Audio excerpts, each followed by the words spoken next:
कर्म चार प्रकार के होते हैं। एक कर्म जिनसे यहां भी सुख मिले और परलोक में सुख मिले। जैसे हम यहां किसी भूखे को भोजन पवा देते हैं तो हमारी संपत्ति भी बढ़ेगी और परलोक में इसके पुण्य का बड़ा लाभ प्राप्त होगा। या हम ऐसी कुछ अपने धन से व्यवस्था करते हैं जिससे भजन करने वाले संतों को सुख मिले, जो सतमार्ग में चल रहे हैं उनकी वास की व्यवस्था, वस्त्र की व्यवस्था, भोजन की व्यवस्था, यहां भी तुम्हारे ऐश्वर्य बढ़ेगा और परलोक में भी भगवत कृपा प्राप्त होगी। औषधालय खोल देना, प्याऊ खोल देना, ऐसी व्यवस्था कर देना जिनकी व्यवस्थाएं नहीं हैं, उनको वस्त्र है, भोजन है, औषधि है, इस तरह की, तो यहां भी सुख और परलोक में भी सुख। पर ध्यान रहे, पोस्टर बैनर नहीं होना चाहिए।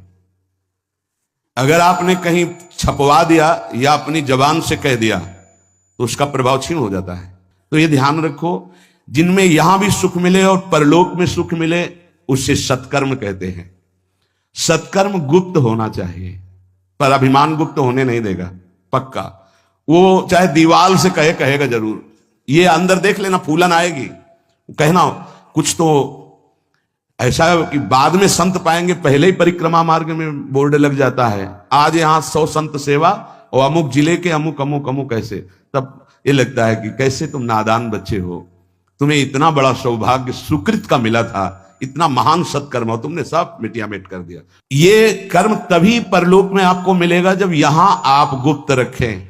दूसरा मतलब पहला है जो इस लोक और परलोक दोनों में सुख प्रदान करे, वो ऐसे धार्मिक सत्कर्म। दैन्यता की मूर्ति, साधुता अपने आप आ जाएगी जब आप ऐसा समर्पण करेंगे। कितने ऐसे, एक नहीं कितने ऐसे जिनको ये है ही नहीं कि हमारी जानकारी कोई, कि हम कुछ सेवा करते हैं।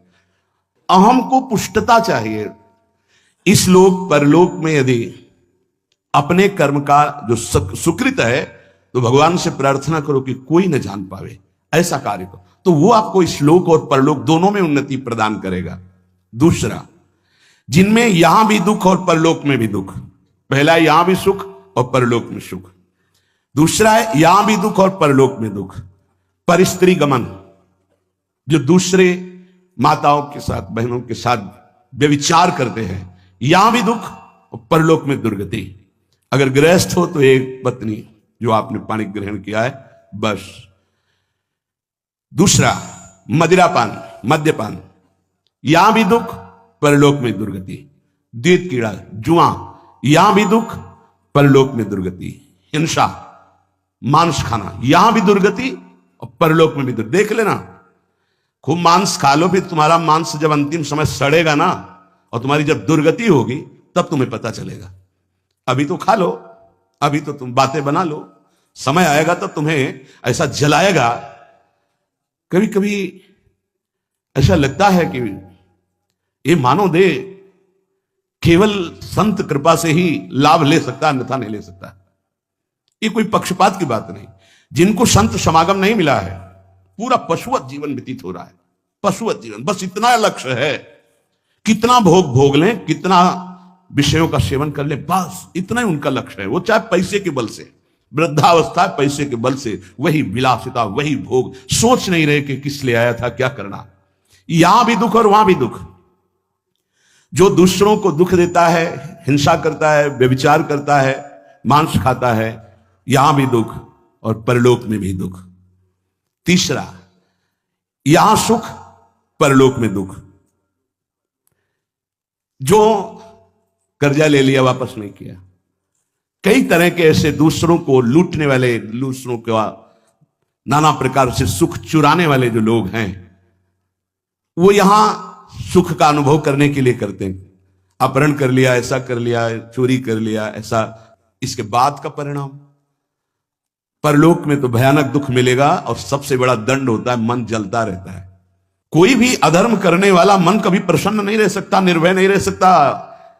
वहीं संत निर्भय रह रहे और वो भयभीत है, प्रतिपल अस्त्र बांधे हुए। जो यहां भोग प्रधान जीवन है, दूसरे का सुख छीनता रहता है, छल कपट, बहुत कपटी स्वभाव होता है लोगों का। कोई बिरला ऐसा होता है जो भजन के साधना के बल से कपट को मिटा करके सरल स्वभाव न मन को टिलाई। नहीं तो सांप जैसी टेढ़ी चाल होती, सामने कुछ और पीछे कुछ और, बोल कुछ और रहा है, कर कुछ और रहा है, सोच कुछ और रहा है। ऐसे लोग यहां सुखी दिखाई देते हैं। लोगों के प्रश्न भी रहते हैं, झूठ कपट छल हिंसा चोरी, ऐसे लोग यहां सुखी दिखाई देते हैं बड़ा, लेकिन परिणाम उनका बड़ा भयंकर होता है, महान दुख को प्राप्त होते हैं। पहला है यहां सुख वहां सुख, सत्कर्म। दूसरा है यहां भी दुख वहां भी दुख, असत्कर्म। तीसरा है भोग कर्म, दूसरों का धन छीनना, भोगों में मगन रहना। यहां तुम्हें सुखी दिखाई देंगे, बड़ा परिणाम एकदम विध्वंसक होगा, मिट्टी में मिल जाने वाला, कुछ नहीं बचेगा, सर्वनाश हो जाएगा। इसको आप आंख खोलकर देख लो, संसार में रहते हो, समाचार आदि के द्वारा संसार के द्वारा जिनकी झूमती थी मिट्टी में मिल गए। अधर्माचरण करने वाला कभी सफल नहीं हो सकता। झूमती थी, अभी से लेकर इतिहास साक्षी है। जिस लोक में भुजा ठोक देता था लोकपाल भयभीत हो जाते थे, मिट्टी में मिल गया। ऐसे ही है अधर्माचरण, चोरी, हिंसा, बल विक्रम के द्वारा दूसरे की संपत्ति को छीनकर भोगो, ये बहुत देखा है, नष्ट हो जाते हैं समय आने पर विध्वंस। और परलोक में तो दुर्गति ही होती है। चौथा, ये बहुत जोर का है, यहां दुख परलोक में परम सुख। ये है त्यागी महापुरुष, जिन्होंने यहां जानबूझकर समस्त भोगों का त्याग करके भगवान के लिए महान दुख को आमंत्रित किया। गर्मी सर्दी बरसात निंदा अपमान काम क्रोध लोभ मोह मद मत्सर सबको सह रहे हैं। राधा राधा राधा राधा राधा, ये परम पद में आरूढ़ होंगे। तपस्वी, नाम जापक, व्रत उपवास, योगाभ्यास, साधना, इनके द्वारा पूरे जीवन कष्ट सहते रहते हैं और जगत मंगल और परम पद की प्राप्ति। ये चार प्रकार के कर्म होते हैं जिनमें यहां सुख वहां सुख, वो दान पुण्य सत्कर्मादि, जिनमें यहां दुख और परलोक में दुख, पापाचरण, एक शब्द में बोल सकते हैं पापाचरण। तीसरा भोगाचरण, जिसमें यहां सुखी दिखाई दे रहे लेकिन परलोक में इनकी दुर्गति होगी। दुखिया को न सताइए, दुखिया देगा रोए, और जब दुखिया के मुखिया सुने तो तेरी गति का होए। किसी को कमजोर समझकर आप फंसा दिए या कष्ट दे दिए या मार दिए और आप पदवी पे पहुंच गए, तो परम पदवी वाला जब दृष्टि डालेगा तो तुम्हारी धज्जियां उड़ जाएंगी। ये बहुत होश में, जो शब्द दूसरे के हृदय में चोट पहुंचाकर परम पद में पहुंचा दे, वही साधु के शब्द होते हैं। उठो जागो, भूल मत करो। अगर यहां तुम सुखी होने के लिए अधर्माचरण से धन ले लेते हो, चाहे जो हो, तो परिणाम में तुम्हें बड़ा भयंकर दुख भोगना पड़ेगा। इसलिए हम प्रार्थना करते हैं, अंदर की हालत को मजबूत करना है तो दुखियों को मत सताना, निर्दोषों को दंड मत देना, पैसे के लिए किसी को गलत मत फंसाना। नहीं, चाहे जितना बड़ा अधिकार आपको मिला हो, वो अधिकार भी एक समय का है, इसके बाद नहीं। फिर तुम्हें जो कर्म का दंड मिलेगा वो भोगना पड़ेगा।